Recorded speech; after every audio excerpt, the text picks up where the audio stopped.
Bab 4577, terlalu tidak jujur. Aku datang kepadamu untuk membicarakan tentang batu roh abadi, bukan untuk hal lain. Dave berkata pada pria parubaya berjubah hijau. Jika kamu ingin menjual batu peri, pergi saja ke meja depan dan lakukan transaksi. Kamu tidak perlu mencariku. Setelah mengatakan itu, pria parubaya berjubah hijau pergi. Terlihat bahwa dia sangat ingin menarik garis yang jelas dengan Dev dan tidak ingin melihat Dev lagi. Lagi pula, yang mereka lakukan hanyalah kehilangan akal, dan mereka ingin membunuh 9 suku. Saya tidak menjual, saya membeli. DAVE dikatakan. Beli batu peri. Pria parubaya berjubah hijau itu tertegun, lalu berkata, saya membeli batu peri di sini, tapi saya tidak menjualnya. Jika Anda ingin membeli batu peri, pergilah keluar kota binatang. Jika kamu membelinya secara pribadi di kota binatang, batu roh peri, kamu akan ditangkap dan dipenjarakan. Tidak mengatakan apa-apa, tetapi langsung mengeluarkan sekantong koin roh emas ungu dan melemparkannya ke depan pria parubaya berjubah hijau. Ini depositku, aku butuh banyak batu peri. Dev berkata. Pria parubaya berjubah hijau melihat ke arah koin spiritual emas ungu. Meskipun matanya bersinar dengan emas, dia masih menggelengkan kepalanya dan berkata, sudah kubilang, kami tidak akan menjualnya, tidak peduli berapa harganya kamu memberikannya, itu tidak masalah. Paman Kian memintaku untuk datang. Dev memberitahu Paman Kian. Uang kuno. Pria parubaya berjubah hijau mengerutkan kening, mengapa orang ini mengatakan segalanya kepada orang lain. Dia sangat tidak jujur, saya tidak memiliki batu peri untuk dijual kepada Anda sekarang. Kumpulan batu peri yang saya beli telah diserahkan ke istana Tuan Kota. Dev melihat pria parubaya berjubah hijau, pria ini jelas tidak ingin berbisnis dengannya. Lupakan saja jika kamu tidak ingin menjualnya, maka aku akan mencari orang lain untuk membelinya. Jika aku tertangkap, aku akan menceritakan semuanya padamu. Dev mengambil koin roh emas ungunya dan berencana untuk pergi. Mendengar ini, pria parubaya berjubah hijau segera menghentikannya dan berkata tanpa daya, rekan Tao, ada yang ingin kita diskusikan, apa yang kamu lakukan? Jika kamu mengusir kami, bukankah kamu sendiri yang akan dibunuh? Kenapa repot-repot? Aku tidak takut. Aku akan bunuh diri dalam kasus terburuk, tapi kamu akan membunuh 9 suku. Dev mengancam pria parubaya berjubah hijau. Berhentilah membuat masalah, aku hanya berbicara dengan santai. Bukankah kamu hanya menginginkan batu roh peri? Aku akan memberikannya kepadamu. Katakan saja berapa banyak yang kamu inginkan. Pria parubaya berjubah hijau itu pemalu. Mulailah menyenangkan Dev. Semakin banyak batu roh abadi yang aku inginkan, semakin baik. Aku bisa memberimu harga tertinggi. Aku pasti akan membiarkanmu mendapat untung darinya. Setelah Dev selesai berbicara, dia melemparkan tas berisi koin spiritual emas ungu ke tangan pria parubaya berjubah hijau. Tidak masalah, aku akan membantumu mendapatkannya, tapi mungkin butuh waktu lebih lama. Lagi pula, aku juga harus berurusan dengan istana Tuan Kota. Kata pria parubaya berjubah hijau. Tidak apa-apa, aku bisa menunggu. Dev mengetahui bahwa dia tidak akan meninggalkan Beast City untuk saat ini, jadi dia bisa menunggu beberapa saat. Rekan Daois, karena kita telah bekerja sama, kita harus jujur satu sama lain. Nama saya Liu Zongan. Saya penjaga toko di toko akuisisi ini, yang dianggap sebagai posisi semi-resmi. Pria parubaya berjubah hijau mengikuti Dev dan memperkenalkan dirinya. Namaku Dev. Dev mengulurkan tangannya dan menjabatnya dengan Liu Zongan. Rekan Daois Liu, berapa banyak toko di seluruh kota Beast yang membeli batu peri seperti ini? Bukankah kamu dianggap sebagai anggota istana Tuan Kota? Dave diminta. Diperkirakan ada lebih dari selusin toko pembelian reguler di seluruh Beast City. Saya hanya menghitung setengah dari orang-orang dari istana Tuan Kota. Saya membantu istana Tuan Kota mengumpulkan batu roh peri, tetapi istana Tuan Kota tidak melakukannya. Jangan beri saya sumber daya apapun. Saya bekerja untuk rumah Tuan Kota tanpa bayaran sekarang, tetapi ada satu keuntungan, yaitu, saya dapat beroperasi secara diam-diam dan mencegat sendiri beberapa batu roh peri. Misalnya, beberapa biksu yang diam-diam membeli batu spiritual abadi akan ditangkap dan dipenjarakan jika ketahuan. Tingsu Liu Zongan berkata secara detail. Mendengarkan Liu Zongan menyebutkan penjara, dia memikirkan pohon kuno yang menjulang tinggi di penjara, jadi dia bertanya dengan rasa ingin tahu, rekan Daois Liu, Anda telah lama berada di kota Beast, tahukah Anda mengapa ada pohon kuno yang menjulang tinggi di tengah penjara? Kain wol, dan akar pohon tumbuh dengan rumit di dalam sel. Mengapa penjara tidak dipindahkan ke tempat lain? Bab 4578, menikmatinya. Apakah kamu pernah ke penjara? Di mana dan apa yang akan kamu lakukan? Liu Zongan tahu bahwa Dev berasal dari dunia luar dan tidak memiliki kontak dengan Beast City. Saya punya teman yang saudara laki-lakinya di penjara, jadi saya pergi untuk melihatnya. Dev menjelaskan, penjara itu. Liu Zongan baru saja membuka mulutnya, tapi tiba-tiba menutupnya.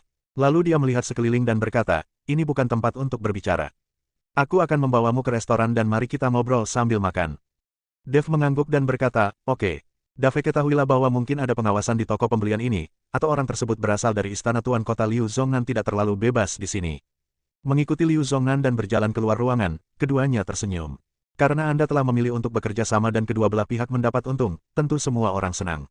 Yao Mei, kamu pergi ke penginapan dan tunggu aku.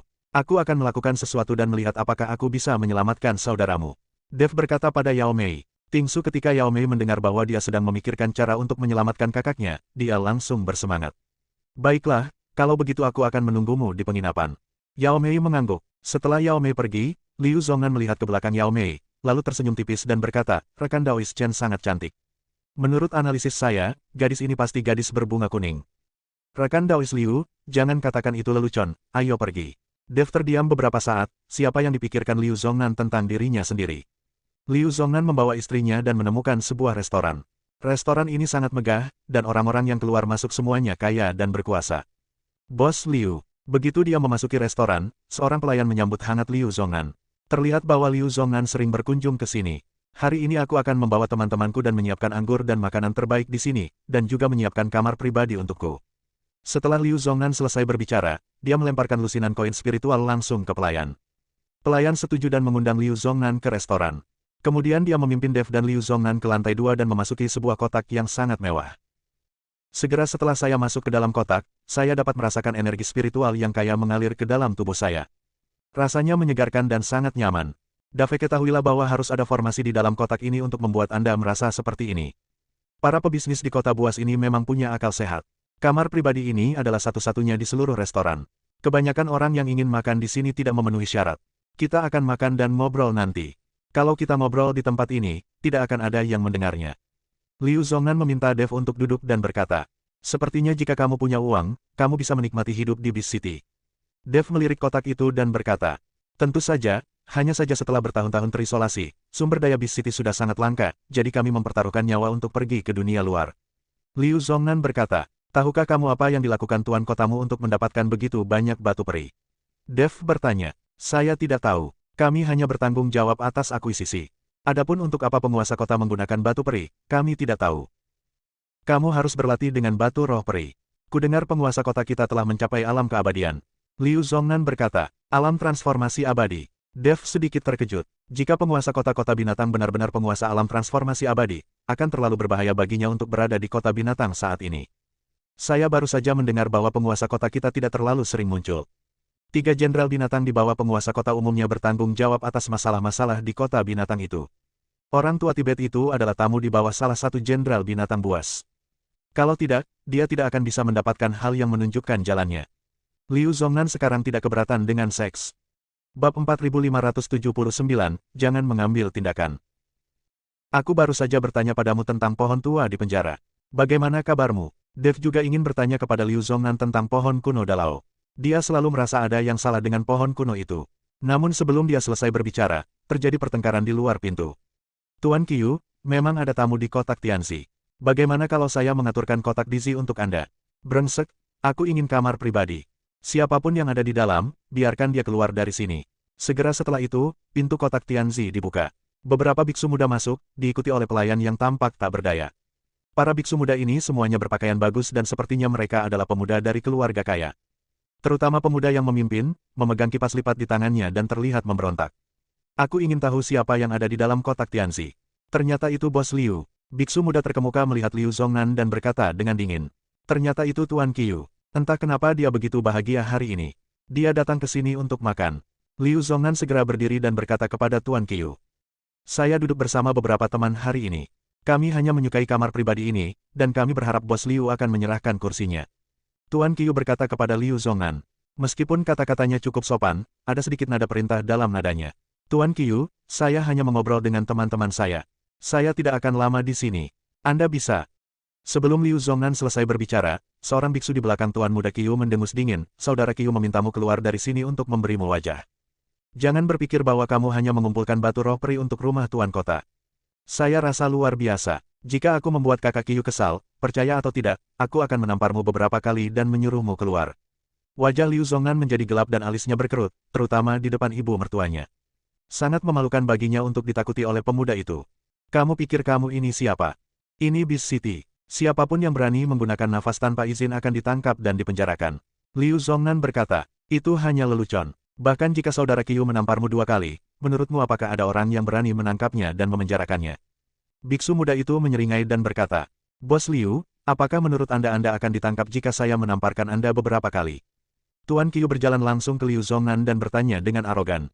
Merasakan kesombongan Tuan Qiu, Liu Zongnan sangat marah, namun pada akhirnya dia menelan amarahnya. Oke, ayo pergi. Liu Zongnan tanpa daya memanggil polisi dan pergi. Dan Tuan Qiu dan yang lainnya duduk di kamar pribadi Tianzi dengan sangat arogan. Pelayan mengganti kamar pribadi untuk Liu Zongnan dan Dev. Meskipun tidak sebagus kamar pribadi itu juga tidak buruk. Sial, Qiu Yu ini sudah keterlaluan. Karena ayahnya adalah salah satu dari 3 jenderal binatang buas, dia bahkan tidak berani mematuhi aturan kota binatang buas. Setelah duduk, Liu Zongnan berkata dengan marah. Menurutku anak itu belum terlalu mahir. Jika kamu tidak melampiaskan amarahmu, aku bisa menghajarnya untukmu. Dev melihat ekspresi marah Liu Zongnan, dia sedikit tersenyum. Tidak, tidak. Setelah mendengar ini, Liu Zongnan buru-buru menghentikannya dan berkata, kamu tidak dapat melakukan apapun di kota binatang. Jika kamu ditangkap dan dipenjarakan, kamu akan mati. Itu hanya 2 tamparan, apakah masih bisa menjadi hukuman mati? Dev tidak peduli. Tidak akan ada hukuman mati, tapi begitu kamu masuk penjara, akan sulit untuk keluar. Tidak butuh waktu lama sebelum kamu tersedot sampai mati. Liu Zongnan berbisik. Menghisap orang dewasa. Dev sedikit terkejut. Liu Zongnan panik sejenak. Dia menyadari bahwa dia telah mengatakan hal yang salah, dan dengan cepat melambaikan tangannya dan berkata, jangan bertanya, patuhi saja peraturan dan jangan terjebak di penjara. Apakah kamu menyembunyikan sesuatu dariku? Baru saja aku bertanya tentang pohon-pohon kuno yang menjulang tinggi di Dalao, dan kamu sepertinya menghindarinya. Apakah ada yang aneh dengan pohon kuno itu? Apakah ada lingkaran sihir yang dipasang di penjara? Tanya Liu Zongnan. Bab 4580, kamu pikir kamu ini siapa? Oh, tolong berhenti bertanya dan cepat makan. Jika kamu tidak memberitahuku, maka aku akan menceritakan kisahmu. Dev mengancam Liu Zongnan lagi tentang pergi ke dunia luar. Ketika Liu Zongnan mendengar ini, dia menghela nafas tak berdaya dan berkata, sebenarnya, penjara kota bis ini bukanlah seorang tahanan sama sekali, tapi sebuah barisan besar yang menyerap jiwa. Pohon kuno itulah yang menyerap kekuatan spiritual biksu di dalam sel. Setelah kekuatan spiritual terkuras, biksu tersebut akan mati. Kekuatan spiritual yang diserap disimpan di pohon-pohon kuno dan kemudian digunakan untuk budidaya oleh orang-orang di rumah Tuan Kota. Bis City memiliki sumber daya yang relatif sedikit, jadi orang-orang di istana Tuan Kota hanya bisa berlatih dengan cara ini. Ini adalah rahasia rumah Tuan Kota. Jika Tuan Zhang tidak memberitahuku, aku tidak akan mengetahuinya. Kamu tidak boleh berbicara omong kosong. Liu Zongnan memperingatkan Dev, karena takut Dev akan memberitahunya. Bagaimanapun, ini adalah rahasia tingkat tinggi dari istana penguasa kota. Jika ini menyebar, kota binatang akan berada dalam kekacauan. Ketika Dev mendengar ini, dia langsung mengerti mengapa peraturan di kota binatang ini begitu ketat. Jika dia membuat kesalahan sekecil apapun, dia akan dijebloskan ke penjara. Ternyata ada konspirasi di baliknya. Pantas saja Dev saat melihat kakak Yao Mei, dia merasa seperti akan mati karena kelelahan. Dan jejak hisapan yang terlihat di dalam sel ternyata adalah jejak yang menyerap energi spiritual di tubuh biksu tersebut. Dan itu masih tidak terlihat, membiarkan para beku terkuras kekuatan spiritualnya dan mati. Pada saat ini, Dev tiba-tiba tertarik pada pohon kuno itu. Namun pohon kuno itu berada di tengah Dalao, dan tidak ada cara bagi siapapun untuk mendekatinya. Jika Anda memasuki penjara dengan cara berkunjung, akan sulit bagi Anda untuk mendekati pohon kuno tersebut. Lagi pula, waktu berkunjung sangat terbatas. Dave alisnya sedikit berkerut, berpikir. Sekarang, selama dia melanggar aturan kota binatang dan di penjara, dia akan punya waktu dan kesempatan untuk mendekati pohon kuno itu. Ketika saatnya tiba, sama saja ketika Anda mencari kesempatan untuk melarikan diri. Dev telah mengamati formasi di sekitar penjara. Sangat mudah bagi Dev untuk menghancurkan formasi dan pergi. Selama makan ini, Dev sedikit terganggu, fokus pada pohon kuno. Serap kekuatan spiritual para biksu dan simpan di pohon kuno. Pohon kuno lebih berharga daripada sumber daya lainnya. Setelah makan, Dev mengikuti Liu Zongnan keluar dari kotak. Saya kebetulan melihat Qiu Yu keluar dari kotak Tianzi bersama beberapa teman. Dev dan Liu Zongnan di depan, dan mereka di belakang, menuruni tangga bersama. Minggir, minggir, kamu merengek seperti babi. Seorang biksu muda berteriak keras, meminta Dev dan Liu Zongnan memberi jalan. Meskipun Liu Zongnan sangat marah, dia tetap mencondongkan tubuh ke samping. Tapi Dev berdiri tak bergerak, lalu menoleh ke arah biksu yang berteriak itu dan berkata, apakah ini rumahmu? Tidak, kata biksu itu. Ini bukan rumahmu. Kenapa aku harus memberi jalan untukmu saat kamu berteriak? Panggil saja aku ayah dan aku akan memberi jalan untukmu. Dave dikatakan kepada biksu itu. Brengsek, beku itu merasa cemas dan hendak mengambil tindakan. Namun, dia dihentikan oleh Qiu Yu, jangan tertipu. Dia sengaja memprovokasimu dan memintamu melakukannya. Kamu akan tertipu begitu kamu melakukannya. Ketika biksu itu mendengar ini, dia segera mundur beberapa langkah. Nak, kamu pikir kamu ini siapa? Tidakkah kamu melihat bahwa Liu Zongnan juga menyerah dengan patuh? Sekarang minggir dan panggil aku, Tuan, dengan hormat, dan aku tidak akan memukulmu. Qi Yuyu memandang Dev dengan sangat arogan dan berkata, mereka yang mengikuti di belakangnya pasti akan dihukum, tapi tidak apa-apa jika dia melakukannya, jadi Qi Yuyu berencana melakukannya sendiri. Persetan denganmu. Dev langsung meraih kerah Qi Yuyu dan membuangnya. Bang! Tubuh Qi Yuyu jatuh langsung dari lantai atas, menghancurkan meja dan membuat lubang yang dalam di tanah. Jika ini adalah orang biasa, dia mungkin akan mati. Bab 4581, saya bersedia membayar. Adegan ini mengejutkan semua orang. Adegan itu begitu sunyi hingga Anda bisa mendengar suara tetesan jarum. Banyak biksu yang makan di bawah semuanya melihat pemandangan di depan mereka dengan mata terbelalak. Anda harus tahu bahwa kekerasan tidak diperbolehkan di Beast City, tetapi sekarang seseorang benar-benar berkelahi, dan orang yang mereka lawan adalah tuan muda dari keluarga Qiyu. Siapa yang berani? Beraninya kamu menjadi begitu sombong. Kamu. Mata Liu Zongnan melebar, mulutnya terbuka, dan dia bahkan tidak bisa berbicara. Dia tidak pernah menyangka bahwa Dev akan begitu impulsif. Dia mengambil tindakan segera setelah dia tidak setuju, tanpa ragu-ragu, meninggalkan Qi Yuyu tanpa waktu untuk bereaksi. Ini Beast City, bukan dunia luar. Liu Zongnan tidak percaya ini benar, tetapi pemandangan di depannya harus membuatnya percaya. Mungkinkah anak sapi yang baru lahir tidak takut dengan harimau? Nak, jika kamu berani memukulku, kamu mencari kematian. Qi Yuyu bangkit, tubuhnya tidak terluka, tapi wajahnya hilang. Memalukan sekali dilempar ke bawah di depan banyak orang. Wajah Qi Yuyu memerah dan seluruh tubuhnya berlumuran minyak. Dia tampak seperti seorang pengemis, memelototi ibunya dan mengaum. Di Beast City, dialah satu-satunya yang bisa mengalahkan orang.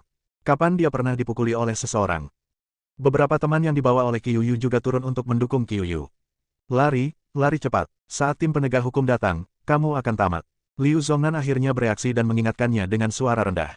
Tapi sebelum ada gerakan apapun, saya mendengar langkah kaki di luar restoran. Kamu berani mengambil tindakan di kota binatang, kamu terlalu lancang.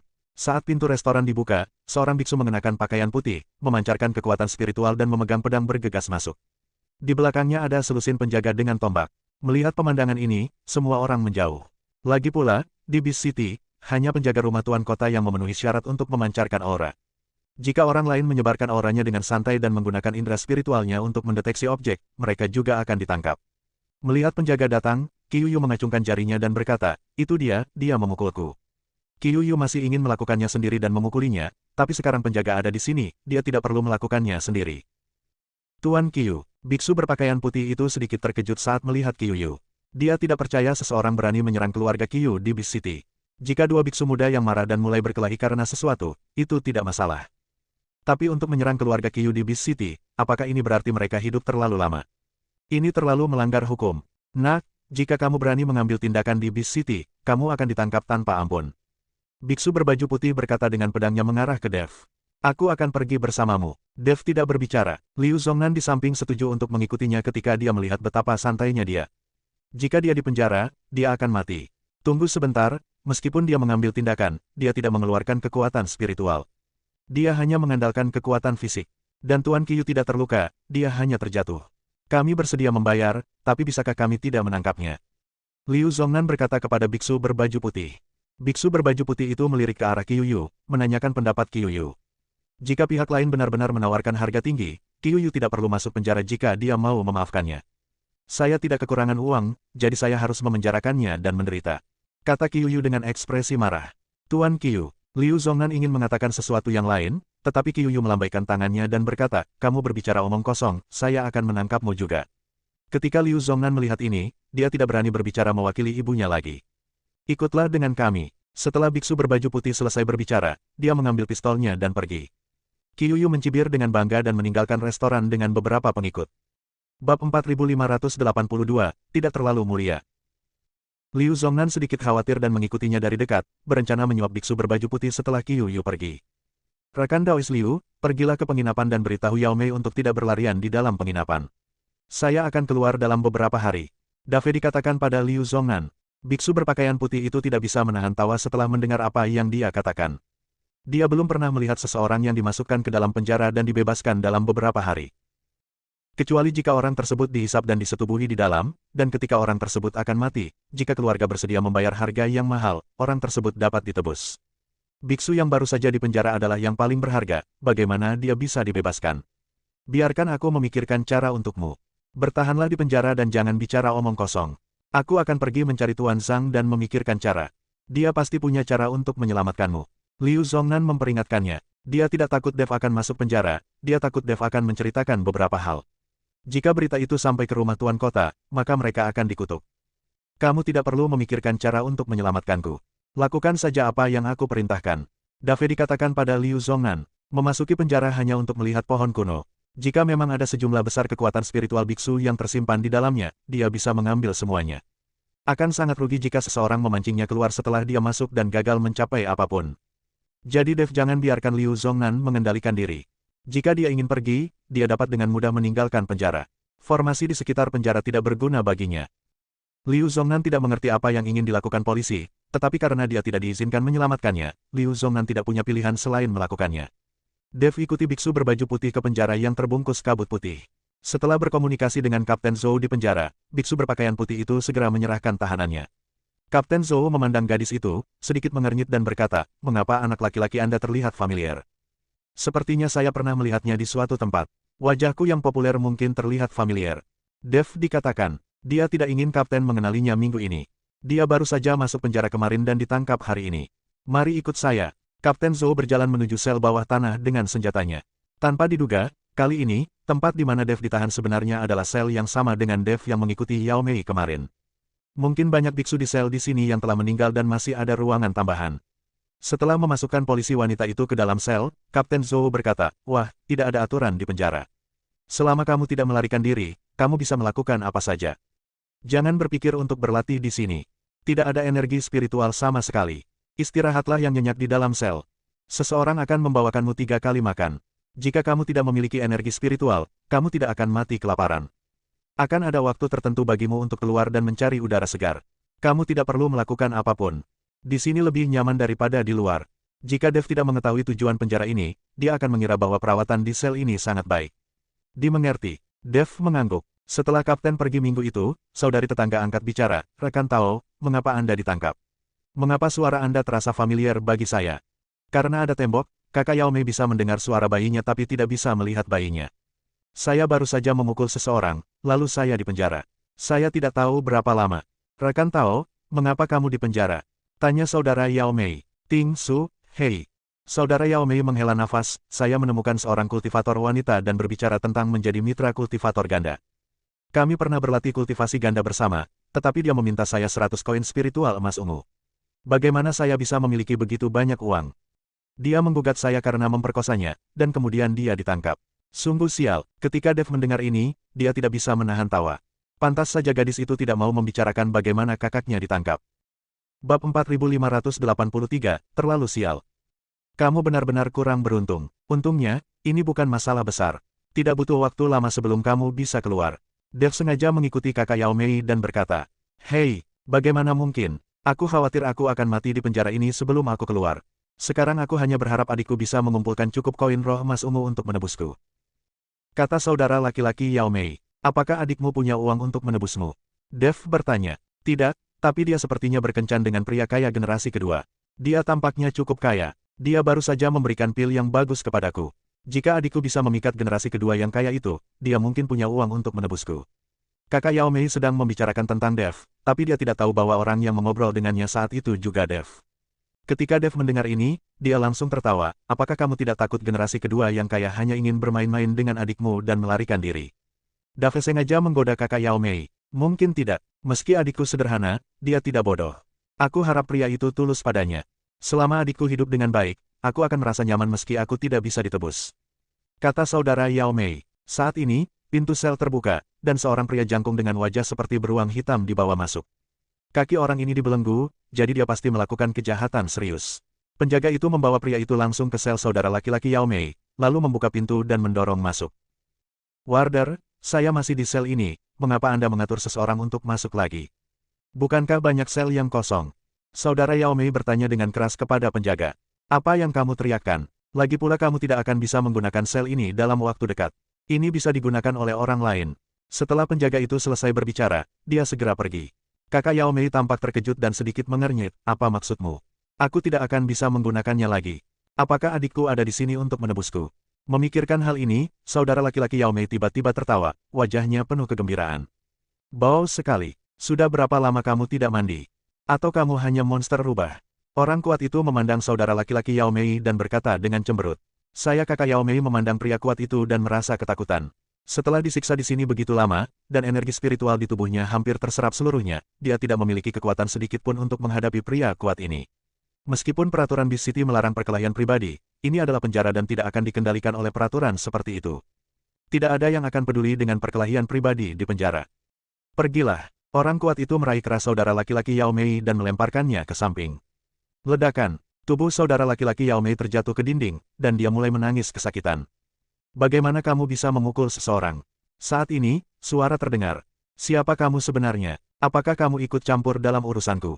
Jika kamu berada di sel ini, aku akan menghajarmu juga. Pria kuat itu mendengar suara wanita di sebelah dan mendengus dingin. Ya, Dev mendobrak dinding antar sel. Setiap sel mempunyai formasi, sehingga dinding hanya berfungsi sebagai isolasi dan tidak dapat menghentikan para biksu di penjara. Hanya saja di mata Dev, formasi seperti ini tidak seperti yang lainnya. Terlalu kekanak-kanakan. Melihat polisi itu tiba-tiba bergegas, pria kuat itu tercengang. Dan kakak dan adik yang sedang meratap membuka mata lebar-lebar saat melihat bayi itu, dan berhenti meratap. Kamu, kenapa kamu? Saudara Yao Mei memandang Dev dengan tidak percaya dan berkata, kenapa bukan aku? Dev tersenyum tipis, lalu memandang orang kuat itu, kamu, yang belum sepenuhnya berevolusi menjadi manusia, berani berkeliaran kemana-mana. Bab 4584, kata-kata yang mengamuk. Nak, beraninya kamu mengucapkan kata-kata sombong seperti itu meskipun kamu berada di alam kesengsaraan. Orang kuat itu meraung. Meski masih ada rambut di wajahnya, sekilas terlihat bahwa ia bertransformasi dari beruang hitam, namun ia adalah alam Mahayana tingkat kedua. Bukan berarti seorang biksu muda di alam kesengsaraan bisa membuat pernyataan yang tidak bertanggung jawab. Dia berada di alam Mahayana tingkat kedua. Kamu bukan tandingannya. Jangan khawatir, kakak Yao Mei berkata pada Dev. Jadi bagaimana jika saya berada di alam Mahayana tingkat kedua? Itu bukan omong kosong. Dave setelah mengatakan itu, dia langsung meninjunya. Kemudian orang kuat itu langsung menghantam bagian belakang, membombardir formasi di dalam sel, dan jatuh dengan keras ke tanah. Tidak sabar. Dev mendengus dingin. Saudara Yao Mei melihat pemandangan ini dengan kaget, wajahnya penuh rasa tidak percaya. Wah, kamu berani menyerangku. Pria kuat itu berdiri dengan wajah marah dan menatap wanita itu. Dia tidak menyangka bahwa seorang kultivator di alam kesengsaraan akan berani menyerangnya secara aktif. Saya berada di alam Mahayana tingkat kedua, dan saya tidak sebanding dengan para beku di alam kesengsaraan. Bahkan jika tubuh telah mencapai alam kesengsaraan tingkat 9, ia tidak dapat menjadi lawan dari biksu alam Mahayana. Kamu benar-benar mencari kematian. Wajah pria kuat itu memerah, dia meraung dan bergegas menuju kantor polisi. Tapi begitu dia mendekati Dev, dia dipukul lagi oleh Dev. Para biksu kelas 2 di alam Mahayana telah lama tidak mampu memasuki mata kejahatan. Berurusan dengan biksu Mahayana tingkat 2 tidak memerlukan usaha sama sekali, dan tidak ada bedanya dengan memukuli seorang anak kecil. Bang! Orang kuat itu menjerit dan kemudian terjatuh dengan keras ke tanah. Ah! Pria kuat itu berkulit tebal dan tampaknya memiliki sifat keras kepala. Dia bangkit dan menyerang wanita itu lagi.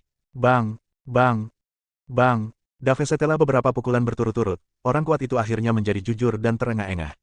Karena ada kekuatan spiritual di sini, mereka tidak memiliki cara untuk mengisi kembali kekuatan spiritual tersebut, jadi setelah beberapa pukulan, orang kuat itu merasakan tubuhnya sangat kuat.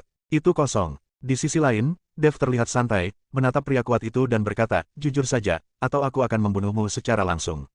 Dev menginjak pria kuat itu dengan kakinya, matanya penuh penghinaan. Saudara Yao Mei tercengang saat melihat pemandangan ini. Dia tidak menyangka bahwa seorang beku tingkat 2 di alam Mahayana akan diinjak-injak oleh seorang beku tingkat 9 di alam kesengsaraan, dan itu semudah memukuli seorang anak kecil. Kemampuan melompati dan bertarung seperti ini bukanlah sesuatu yang bisa dimiliki oleh biksu biasa. Pada saat ini, saudara Yao Mei semakin yakin bahwa dia bukanlah biksu biasa, dia pasti tuan muda dari sebuah keluarga besar. Jika adikmu bersamamu, itu adalah pencapaian yang tinggi. Rekan Tao, tolong selamatkan hidupku. Teman Tao, tolong selamatkan hidupmu, aku menyerah. Orang kuat itu mengikuti polisi satu demi satu, selamatkan nyawanya. Di hadapan kekuatan absolut, meskipun Anda memiliki sifat keras kepala, Anda akan menjadi jujur. Sekarang dia diinjak-injak, dia bahkan tidak memiliki kekuatan untuk bergerak. Dan setiap kali dia bergerak, dia bahkan tidak bisa menyentuh sudut pakaiannya. Dia tidak punya pilihan lain selain mengakui kekalahan. Bersikaplah lebih jujur mulai sekarang. Dev menendang lawan dan berkata.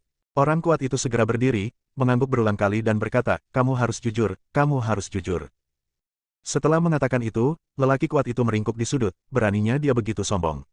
Kakak laki-laki Yao Mei juga bangun saat ini dan menatapnya, dengan kegembiraan dan ketidakpercayaan di matanya. Rekan Daois, kamu, bagaimana kamu bisa sampai di sini dari sel berikutnya? Apakah tidak ada formasi di sel berikutnya? Dan kemampuanmu untuk melampaui alam kesengsaraan, apakah itu palsu? Apakah kamu menyembunyikan kekuatanmu? Kakak Yao Mei sangat penasaran dengan Dev sekarang. Dev melirik saudara laki-laki Yao Mei dan tidak mengatakan apa-apa, tapi kembali ke selnya. Ketika saudara laki-laki Yao Mei melihat ini, dia tidak bertanya lagi. Dev tidak ingin mengatakan apa-apa. Jika dia terus bertanya, Dev akan merasa jijik. Bab 4585, Rilis. Dini hari berikutnya, formasi di dalam sel secara otomatis ditutup, dan saudara laki-laki Yao Mei keluar dari sel dan berkata kepada tahanan, sudah waktunya untuk bersantai.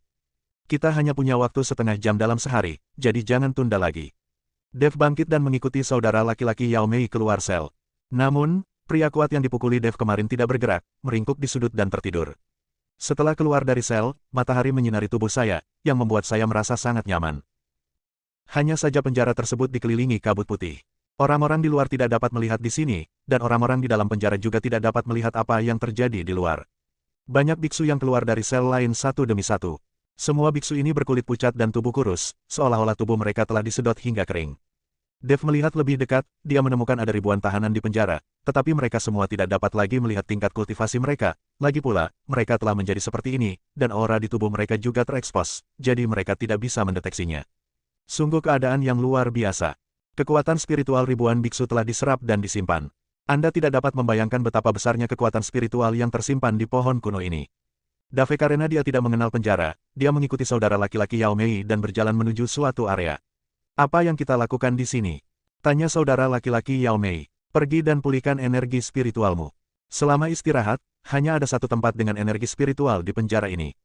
Kita dapat menyerap energi spiritual tersebut dan memulihkan energi spiritual dalam tubuh kita. Jadi semua orang akan berkumpul di tempat itu selama waktu relaksasi harian.